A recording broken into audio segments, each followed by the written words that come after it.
India's number 1 varicose veins hospitals ఐబీసీను సంప్రదించండి. మీ నొప్పి లేని ప్రయాణాన్ని ప్రారంభించండి. నమస్కారం, మీరు చూస్తుంది సుమన్ టీవీ. నేను మీ కీర్తి. వారాహి నవరాత్రిలో భాగంగా మొదటి రోజున అమ్మవారి అవతారం గురించి తెలుసుకున్నాం కదా. ఇక ఇప్పుడు రెండో అవతారం గురించి తెలుసుకుందాం. మనతో పాటు ప్రముఖ ఆస్ట్రాలజీ బ్రహ్మశ్రీ నందిబట్ల శ్రీహరి శర్మ గురువు గారు ఉన్నారు. నమస్తే గురుగారు. వాగర్థావివ సంపృక్తౌ వాగర్థ ప్రతిపత్తయే జగతః పితరౌ వందే పార్వతీ పరమేశ్వరౌ ఆదిత్యాయ చ సోమాయ మంగళాయ బుధాయ చ గురు శుక్ర శనిభ్యశ్చ రాహవే కేతవే నమః.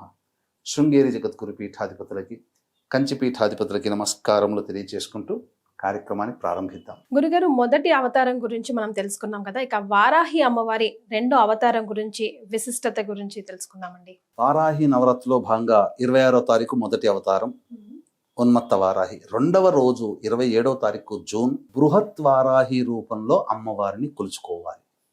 ఈ బృహత్ వారాహి అమ్మవారి యొక్క వాహనం ఏమిటి? సింహ వాహనము. అమ్మవారు చేతిలో కత్తి పట్టుకొని ప్రపంచమంతా తిరుగుతూ ఉంటుందట. తిరిగి అక్కడ ఎవరినైతే తనని శిష్ట రక్షణ కాబట్టి భక్తులని రక్షిస్తుంది. కరావలాన్ని పట్టుకొని కత్తి పట్టుకొని భక్తులని రక్షిస్తూ ఉంటుందట ఈ అమ్మవారు.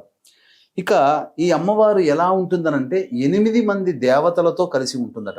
ఈ అమ్మవారి పరివారంలో 8 మంది దేవతలు ఉంటారంటే ఒకవైపు 4, ఇంకోవైపు 4, లేదా ముందు 2, వెనక 2, పక్కన 2, ఇటు పక్కన 2, మొత్తం 8 మంది మధ్యలో అమ్మవారు ఉంటుందట. అలాగే వశిష్ఠ మహర్షి ప్రకారము ఈ బృహత్వారాహి అమ్మవారు మనలో ఏదో ఒక రూపంలో కనిపిస్తూ ఉంటుందట ప్రతి ఒక్కరికి. అమ్మవారి యొక్క అంటే ఏంటి? స్త్రీతత్వం అంటే ఏంటమ్మా?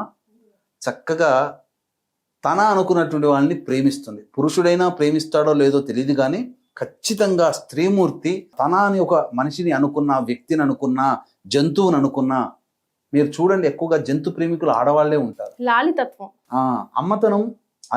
కాబట్టి ఏదో ఒక తత్వము ప్రతి మనిషిలో కనబడుతుందట. పురుషుడైనా స్త్రీ అయినా. అంటే ఏంటి?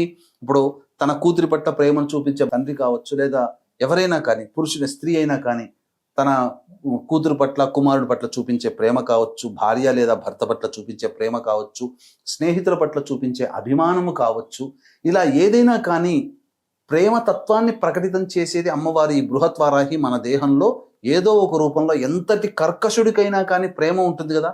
ఆ ప్రేమ చూపించడానికి కారణం కూడా మన శరీరంలో దాగి ఉన్న బృహత్వారాహి యొక్క లక్షణమట.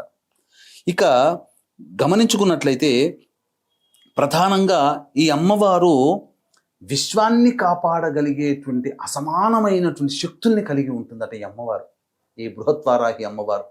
కాబట్టి ఈ బృహత్వారాహి అమ్మవారిని ఎవరైతే పూజ చేస్తారో, ఎవరైతే కొలుస్తారో అన్ని రకాల ప్రమాదాల నుంచి ఈ అమ్మవారు మనల్ని రక్షిస్తుంది.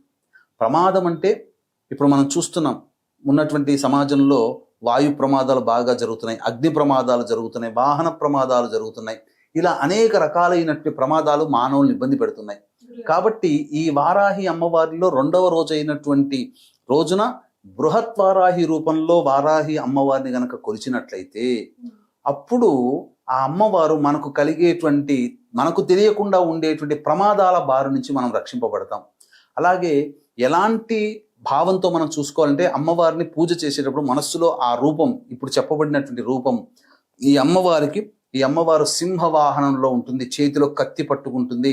ఆ అమ్మవారికి పక్కన 8 మంది దేవతలు ఉంటారు.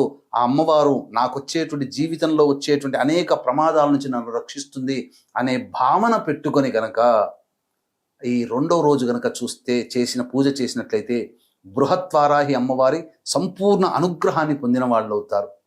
ఇది ఈ తత్వంతో చేసుకోవాలమ్మా. తప్పకుండా దీని తదనంతరం మనం ఈ యొక్క అమ్మవారికి ఏ విధంగా నైవేద్యం పెట్టాలి, ధూపం ఏ విధమైనటువంటి వస్తువులతో వేయాలి, ఏ పూలతో అర్చన చెయ్యాలి, అమ్మవారి విశిష్టత కూడా మనం తెలుసుకుందాం. అయితే వీక్షించేటువంటి ప్రేక్షకుల్లో ప్రతిరోజు కూడా పూజ చేసుకునే వాళ్ళు ఉంటారు. ఇంత పూజ చేసుకున్న ఆఖరణ హోమాది కార్యక్రమం చేసుకుంటే హోమంతో సంపూర్ణాహుతితో సంపూర్ణం అవుతుంది కదా అని ఆలోచించే వాళ్ళు కొంతమంది. అలాగే ఇంకొంతమంది పూజ చేసుకోలేని సమయం లేని వాళ్ళు, పూజ చేసుకోలేని వాళ్ళు ఉంటారు. అయినా వాళ్ళు మదన పడుతుంటారు, మాకింతటి అవకాశం అమ్మవారి అనుగ్రహం పొందలేకపోతుంది అని తపన పడేటువంటి వాళ్ళకందరికీ కూడా మన పీఠం ఆధ్వర్యంలో జూలై 5వ తారీఖు దశమి స్వాతి నక్షత్రం కలిసి వచ్చినటువంటి రోజున ఈ యొక్క 9 వారాహి అమ్మవార్ల యొక్క హోమాది కార్యక్రమాలు శనివారం రోజు 5వ తారీఖు మధ్యాహ్నం 3 గంటలకి ప్రారంభమవుతుంది. 12 గంటల లోపల మీ గోత్రనామాలు నమోదు చేసుకోవచ్చు. ఈ కార్యక్రమంలో నమోదు చేసుకున్నటువంటి వాళ్ళకి శక్తిపాతము చేయబడినటువంటి శంకరుంగలి మాలని ఇవ్వడం జరుగుతుంది.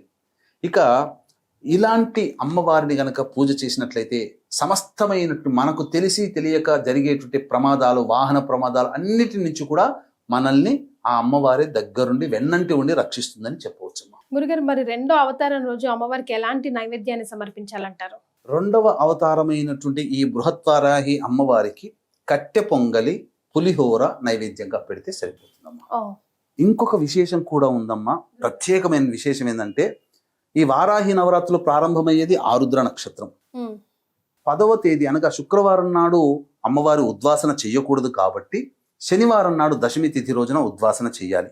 కానీ ఆ శనివారం దశమి తిథి రోజున ఉన్నది కూడా స్వాతి నక్షత్రం. అంటే ప్రారంభించే రోజు, సమాప్తమయ్యే రోజు రెండూ కూడా రాహు నక్షత్రాలే.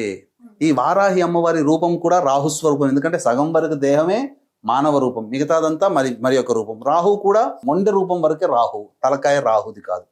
కాబట్టి ఈ రాహు నక్షత్రంలో ప్రారంభమై రాహు నక్షత్రంలో నవరాత్రులు సమాప్తమవుతున్నాయి. కాబట్టి ఎవరైనా ఈ వారాహి అమ్మవారిని చేసుకుంటే ఖచ్చితంగా ఈ సంవత్సరం అంటే 2025 చెడు కాలం చూస్తున్నాం. ప్రపంచమంతా హాహాకారాలు చేస్తున్నాయి, యుద్ధాలు, వాతావరణం, ఆస్తి నష్టం, జన నష్టం జరుగుతుంది, ప్రకృతి విపత్తులు వస్తున్నాయి. అటువంటి సమయంలో ఈ అమ్మవారిని ఆరాధన చేయడం ద్వారా మనం రక్షింపబడతాము, దైవానుగ్రహం మనకు కలుగుతుంది, మనకు మన కుటుంబానికి కలుగుతుంది. ఇటువంటి అద్భుతమైనటువంటి కలయికలు కలిగినటువంటి రోజు కాబట్టి చక్కగా ఆచరించండి, తరించండి. చాలా సంతోషం గురుగారు. కులంకుశంగా ప్రతి ఒక్కటి కూడా వారాహి అమ్మవారికి సంబంధించి వివరించారు. ధన్యవాదాలు. సర్వం శ్రీ ఉమామహేశ్వర పరబ్రహ్మార్పణమస్తు.